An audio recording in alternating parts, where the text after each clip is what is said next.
Hey there, it's Mrs. D, and today we're going to talk about how to create a more inclusive online classroom for a diverse set of learners.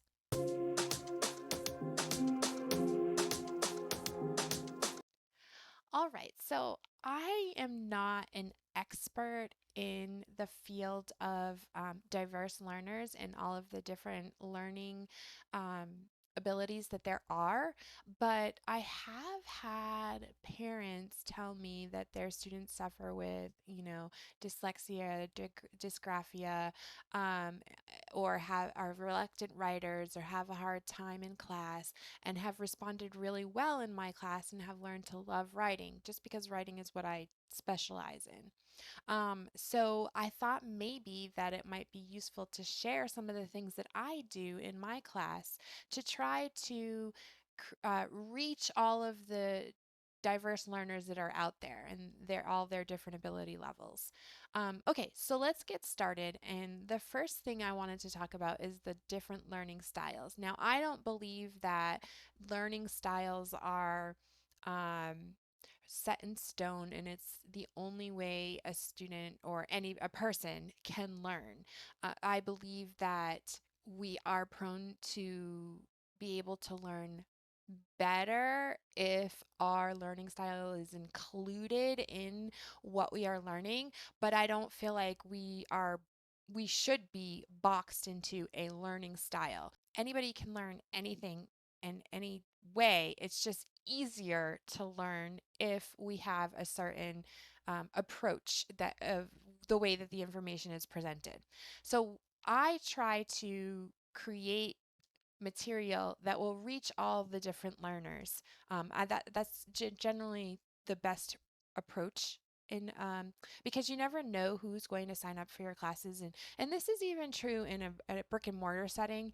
You don't know who your students are. You don't know all of their learning abilities when you first get them. So having an approach that tries to include everything all in one fell swoop is going to be a lot better than to have to make all of these adjustments for certain students, and then that might also put them, feeling like they're on the spot or they're the center of attention in an area that they probably don't want to be the center of attention for. So let's talk about the learning styles that I've said we're not boxed into, but they do help if we have, our learning style included in the material that we're being presented. So there's audio, and that means that these particular learners are going to receive things audio style through their ears and through speaking a lot better than written or visual or kinesthetic. Okay, so what does that mean? That means that um, they shouldn't be listening to just the teacher talk, okay? They will learn through having the teacher talk because they're audio learners and they're going to pick up on what they hear. But that doesn't necessarily mean that only the teacher should talk. Creating a more inclusive classroom is including those learners in the discussions and in the audio parts of the class. So um, audio learners are going to learn a lot from their peers in the class. And so this is why I always try to have open discussions because number one, it keeps the learners engaged in the class way better than me just droning on and on about the stuff. So even if it's something that they've never seen before, asking what they think it means or if they see any clues in the information on as to what it might mean is going to go a long way to reaching your entire class and especially the audio learners, the ones that lean more towards the audio style. Then the visual style, this is why I always have something to look at because it keeps your visual learners engaged. They need to see something. And when they see a chart, a graph, a picture, some text on the screen, that is how they learn. And so they are able to soak up their information that way, as well as participate in the group discussions and do the actual work. So those are visual learners, learning through what they see. And kinesthetic learners are those ones that have to be physically involved somehow. The best way that they're going to learn is that physical involvement in the learning process. And so this is why sometimes writing notes is important because, or you might see a learner writing notes even though you haven't prompted them. That's because they're kinesthetic learners and they need to pair what they're learning with some kind of physical movement. And so that's also another reason why we do thumbs up, because your kinesthetic learners are going to be those first ones that give you the thumbs up, the high fives, the fist bumps, some kind. And then when we do pairing your audio with a movement, so when you have 3 points that you're going to say, point one, blah, blah, blah, point two, blah, blah, blah, point three, blah, blah, blah. This is going to help your kinesthetic learner pair a body movement with the points, even if it's just visual, but maybe when they repeat the information back, they might be doing that one, two, three thing that you might have done. And of course, interactive activities, drag and drops, writing, having them actually writing on the paper, anything that involves them physically doing something is going to reach those kinesthetic learners. And when we create classes that target all of these learning styles, our classes automatically become more interactive overall. So it's always good to kind of keep this idea in your mind when you're creating classes and making sure that you're catering to all of these different learning styles to create really interactive classes. So what we want to always be doing is a three-step lesson, right? Where the teacher models this, the group does the work, and then there's individual follow-up work.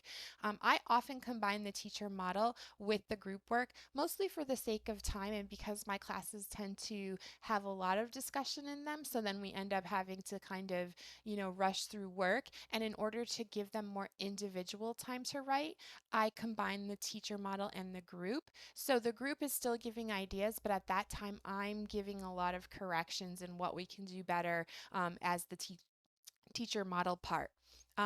Then what I wanted to say is, especially when we're considering dyslexia and dysgraphia, we want to be flexible in how we are allowing students to do their work. Some are going to have to write on paper and pen. With paper and pen or pencil, and that should be okay. And if you want to see their work, you can have them hold it up and you can take a screenshot, or you can have somebody, you can write a message to the parents, can you please send me a picture of that work? Then you could also use Google Docs for those that like to type, and for those that typing is easier for them, they can do Google Docs. And I always say it is okay if a student needs to use speech to text because their dyslexia might be so bad, or their dysgraphia might be so bad that they can't even type. It's just much easier for them to speak and have the text come up. That's okay too. And even in a live class, they can mute themselves and go ahead and do the work. So being flexible is really important for all of our different diverse learners. Now, to target specifically dyslexia, I will use colored boxes on my Google Docs, and I'm going to go ahead and show you that on here. This is for my paragraph class. Oh, and as you can see, boxes and colored boxes are going to be really, really helpful for those that that have dyslexia, because it keeps everything compartmentalized. They know that that color goes together, and that those boxes make it easier for them to break the information apart. So then when I'm teaching, I might say, okay, we're going to combine the two green boxes together to make our topic sentence. And then those that have dyslexia are going to be able to look at this and say, okay, the boxes I see and the green part, we're going to put those together, and they get that. Okay, so that's one way to reach your dyslexic learners. And then also I have this one for more advanced essay writing here. they just are, they still have those colors and boxes just to break things up and keep them compartmentalized. Now, the thing about that, I want to be clear. It's not only for students with dyslexia, okay? That is going to be helpful for all of your students, anyways. So I highly encourage you to figure out a way, even if you're teaching math, to create this box around the one problem so that your learner can look at that and say, okay, all of these numbers go together. Okay, and then a way to put colors in there. We're working on the blue box. We'll do the yellow box next. So then they're saying, okay, if I always just look back to that blue box, everything's inside the blue box. That's going to be really helpful for all of your learners, and especially for your learners who have dyslexia. I also wanted to mention that in order to help our learners all around, again, all around, creating this classroom that's inclusive to all of our diverse learners, is that we need to have clear instructions and often step-by-step instructions. First, you're going to do this, then you're going to do this, and then you're going to do this. And you can write those on the screen so that your learners can look up and say, okay, these are the steps that I need to complete. Step one, check, and go through it that way.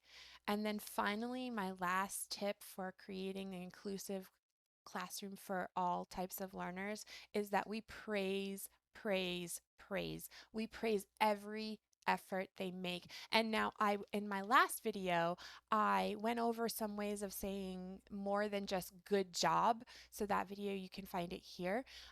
Different ways of saying good job, different ways of praising, and there's always something we can praise. So we want to make our classes encouraging, praise-filled experiences that the students are loving and want to come back to. So I hope that this video helped with some tips on how to create more inclusive classrooms for diverse learners and create engaging lessons that they are just going to love and want to come back to over and over again. If this was helpful to you, please like, subscribe, hit your notification button, leave a comment, and share this video. I appreciate you and your time.